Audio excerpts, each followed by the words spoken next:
अस्सलामुअलैकुम, आप देख रहे हैं क्राइम स्टोरीज और मैं हूं राबिया शाहिद। नाज़रीन, खातून टिकटॉकर्स डकैत बन गई। एक ताजिर के घर पर डकैती की और 13 करोड़ रुपए लूट लिए।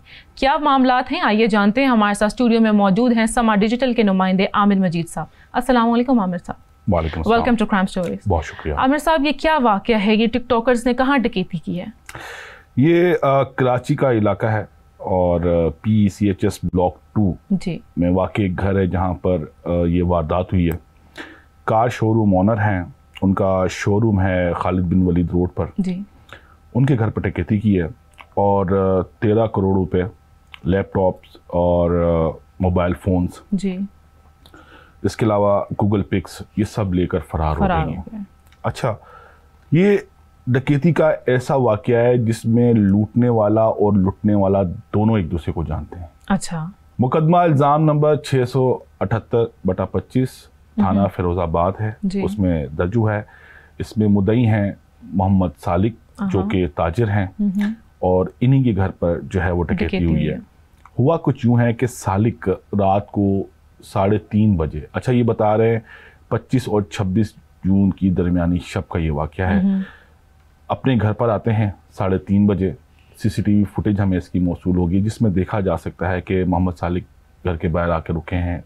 उन्होंने गाड़ी रोकी, इसी नाम में एक ब्लैक कलर की वो गाड़ी वहां आ जाती है। अच्छा, सालिक अपनी रूटीन के मुताबिक अपनी गाड़ी के ऊपर कपड़ा चढ़ा रहे हैं।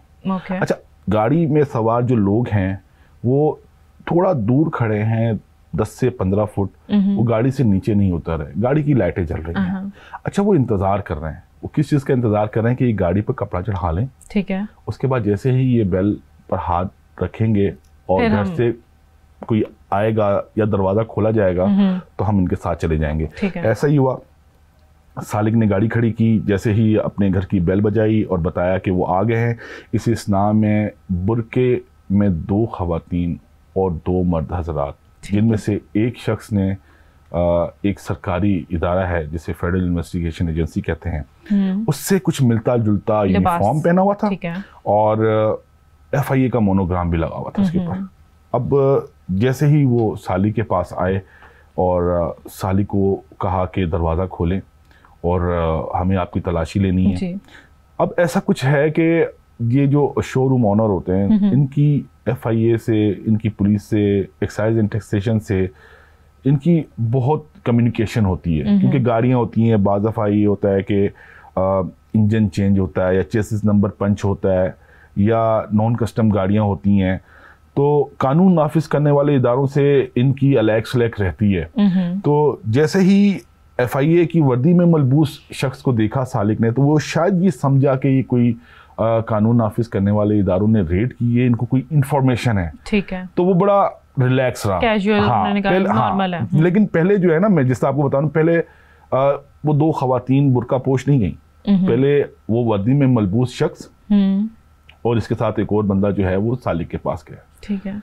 जैसे ही दरवाजा खुला तो ये बुरका पोश खवातीन भी उसके साथ अंदर घुस गई। ये टोटल हमारे पास जो CCTV फुटेज है वो 6 मिनट की है, जिसके अंदर 6 मिनट के अंदर उन्होंने 13 करोड़ रुपए जो है मोबाइल फोन्स के साथ और ये सारी चीजों समेत दिए और उस घर से निकलने में फरार हो गए। वैसे राबिया, कभी आपने सोचा है कि आप किसी अनजान घर में दाखिल हों डकैती की नियत में? नहीं, अल्लाह माफ करे, नहीं, मैंने ऐसा नहीं सोचा। कभी नहीं सोचा ना? जब आप उस घर में जाएंगी आपको तो पता ही नहीं होगा कि बेडरूम किधर है, ड्राइंग रूम किधर है, किचन किधर है। इन तमाम चीज़ों का अंदाज़ा लगाते हुए और फिर ये अंदाज़ा लगाते हुए कि तलाई जेवरात कहाँ पड़े हुए हैं, मोबाइल फोन्स कहाँ पड़े हुए हैं, कैश कहाँ पड़ा हुआ है, टाइम तो लगेगा, बिल्कुल लगेगा। ऐसा मुमकिन वैसे नहीं है। 6 मिनट के अंदर ये बात कुछ समझ में नहीं आ रही। अच्छा, 6 मिनट में ये है कि साली की गाड़ी आके रुक भी रही है और इसमें वो अपनी गाड़ी पे कपड़ा भी चढ़ा रहा है, घर के अंदर भी दाखिल हो रहा है। अगर आप डकैती का टाइम देखें ना तो 3 से 4 मिनट का है, तो इट शोज के मतलब कोई ऐसा था जो जानने वाला था, जिसको पता था कि कौन सी चीज कहाँ पे है। सालिक जो है वो थाना फिरोजाबाद पहुंच जाते हैं, वहां जाकर पुलिस को बताते हैं कि उनके घर से जो है कुछ बुरका पोश खवातीन और मर्द हजरात 13 करोड़ रुपए कैश और मोबाइल फोन्स और एक गूगल पिक्स जो है वो लेकर फरार हो गए। अच्छा, पुलिस वाले पूछते हैं कि 20 मोबाइल फोन, उन्होंने कहा कि हम पुराने मोबाइल बेचते नहीं, वो भी अपने घर पे रखते हैं। उन्होंने पूछा कौन कौन से मोबाइल हैं आपके पास, उन्होंने बताया कि मुख्तलिफ कंपनीज के मोबाइल थे, एक आईफोन भी था जो उन्होंने बताया कि ऑन था। अच्छा, अब उनसे पूछा गया कि क्या आप इन लोगों को जानते हैं, तो सालिक जो है थोड़ा सा घबराया। तो पुलिस ने कहा यकीनन आप इनको जानते हैं। तो सालिक ने बोला जी मैं इन डकैतों को जानता हूँ। अच्छा। बोला आप किन किन को जानते हैं? तो उन्होंने बताया कि ये दोनों डकैत खवातीन हैं, इनको भी जानता हूँ, और इनमें से एक डकैत जो लड़का है उसको भी जानता हूँ। तो उन्होंने पूछा ये कौन है और कैसे जानते हैं? कैसे जानते हैं आप? तो उन्होंने बताया कि ये कराची की मारूफ टिकटॉकर्स हैं, सोशल मीडिया सेंसेशंस जिनको हम कहते हैं। दो जो खवातीन हैं, एक का नाम निमरा है और एक का नाम युसरा है। अब युसरा जो है वो मॉडलिंग भी करती हैं। अच्छा, ये जो छोटे प्रोडक्ट्स हैं इनके लिए मॉडलिंग भी करती हैं, इनकी एडवर्टीजमेंट के लिए। ठीक है। उन्होंने कहा भाई को कैसे जानते हैं?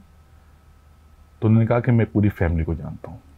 लेकिन कैसे, क्या ताल्लुक था सालिक का उनसे? सालिक का युसरा के साथ बताया जा रहा है, अभी तक इसको क्लियर नहीं हुआ, युसरा या निमरा के साथ जो है वो एक ताल्लुक था, अफेयर, फ्रेंडशिप कह सकते हैं आप, एक रिलेशन कह सकते हैं आप, वो था। और दोनों में से एक बहन जानती थी कि चीजें कहाँ पर होती हैं। उनका जो है वो उस घर में आना जाना था। तो उनको सब पता था कि बेडरूम किधर है, किचन किधर है, वॉशरूम किधर है, अलमारियां किधर हैं, पैसे कहाँ छुपाए हुए हैं, उनको हर चीज का इल्म था, पहले से ही था। जी बिल्कुल। और इसीलिए वो बासानी चंद ही मिनट्स के अंदर 13 करोड़ रुपए और तमाम तलाई जेवरात, मोबाइल फोन्स, लैपटॉप्स लेकर फरार होने में कामयाब हो गए। अब इनको ट्रेस करना था, इनको पकड़ा कैसे जाए जी। अब साली को ये नहीं पता था कब इनको पकड़ना कैसे। पुलिस ने बताया कि आपके मोबाइल फोन कौन कौन से थे, उन्होंने बताया ये मोबाइल फोन्स थे, एक आईफोन था, और उन्होंने बताया कि आईफोन जो है वो इजीली ट्रेस हो सकता है, ट्रेस भी हो सकता है। बिल्कुल। तो पुलिस ने जो है वो उसको ट्रेस किया और दोनों बहनों और भाई को जो है गिरफ्तार कर लिया। ठीक है, तो अब फर्दर क्या इन्वेस्टिगेशन है? पुलिस ने किस हद तक कार्रवाई की है और किस किस को इस केस में गिरफ्तार किया है? अभी तो खैर पता चलाया जा रहा है कि ये वारदात क्यों हुई है। अच्छा, ये बड़ा एक एम्बिगियस किस्म का केस है, इसकी अभी मजीद परतें भी खुलेंगी आने वाले दिनों में। जिस तरह मैंने आपसे कहा कि युसरा या निमरा, इन दोनों में से कोई एक जो है सालिक के साथ कांटेक्ट में थी। ठीक है। और घरों में आना जाना भी था जी।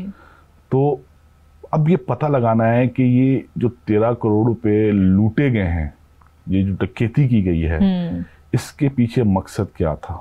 तो पुलिस ने जब इन्वेस्टिगेशन की है तो क्या ये पैसा बरामद किया है, फोन को मिले हैं अभी कि नहीं? अभी पुलिस ने काफी हद तक बरामदगी कर ली है। और जैसा मैंने आपसे कहा ना कि ये एक क्लोज रिलेशन की तरफ जो है वो इशारा जा रहा है। जी। अच्छा, ये दोनों खवातीन टिकटॉकर्स कोई आम मामूली टिकटॉकर्स नहीं है राबिया। पुलिस ने जब इनको गिरफ्तार किया उसके बाद पुलिस पर एक बड़ा प्रेशर भी आया है, और पुलिस को ये कहा जा रहा है कि इससे मुतल्लिक मज़ीद मालूमात जो हैं ना शेयर की जाएं। इसके अलावा हमसे भी जो पुलिस हुकाम हैं, जो हमारे दोस्त हैं कराची में, हमने उनसे भी बात की। उन्होंने खैर हमें डिटेल्स तो सारी बताई और उन्होंने हमें एक रिक्वेस्ट भी की, यार ये बड़ा एम्बिगियस किस्म का केस है, हम सजेस्ट करेंगे कि आप इसको इस अर्ली स्टेज पर ना करें। इसके अंदर बहुत सारी चीज़ें, बहुत सारे लोग हैं, बहुत सारी सिफारिशें आ रही हैं, और ये कोई मामूली टिकटॉकर्स नहीं है, ये बहुत ही जो है इन्फ्लुएंशियल टिकटॉकर्स हैं। इसके अलावा मैंने कुछ तस्वीर देखी हैं इनकी जो इनके सोशल मीडिया प्लेटफॉर्म्स पर मौजूद हैं, कुछ वीडियोस देखी हैं जिसमें ये पाकिस्तानी एक्टर्स एंड एक्ट्रेसेस के साथ, इसके अलावा बैन अवी एक्टर्स एंड एक्ट्रेसेस के साथ भी मौजूद है, इनकी जो है वो तस्वीर हैं। ताल्लुकात बहुत हैं, पुलिस पर एक बड़ा प्रेशर है, इस केस को छुपाने की कोशिश की जा रही है। लेकिन इतनी रेपुटेशन होने के बावजूद इन दोनों टिकटॉकर्स खातून को क्यों जरूरत पेश आई? मैं आपसे यही तो कह रहा हूँ राबिया, यही तो कह रहा हूँ कि फर्दर इन्वेस्टिगेशन होगी जो चीज है, पता चलेगा। मुझे ऐसा लग रहा है शायद कोई रिवेंज है, हो सकता है, जो सालिक से ली गई है, क्योंकि सालिक इन दोनों बहनों को तो जानते हैं। उनमें से किसी एक को तो बहुत बाखूबी जानते हैं और इसके साथ कांटेक्ट में भी रहे हैं माजी में जी। तो ऐसा नहीं है कि ये सिर्फ एक डकैती की वारदात है, मुझे लगता है कि इसमें शायद कोई रिवेंज का एलिमेंट भी हो सकता है। मोर देन रॉबरी, कुछ और हो सकता है। वेल आमिर साहब बहुत शुक्रिया। अब फर्दर हम देखेंगे कि इसमें क्या अपडेट आती है और आमिर साहब ज़रूर हमारे साथ शेयर करेंगे। तब तक के लिए अल्लाह हाफ़िज़।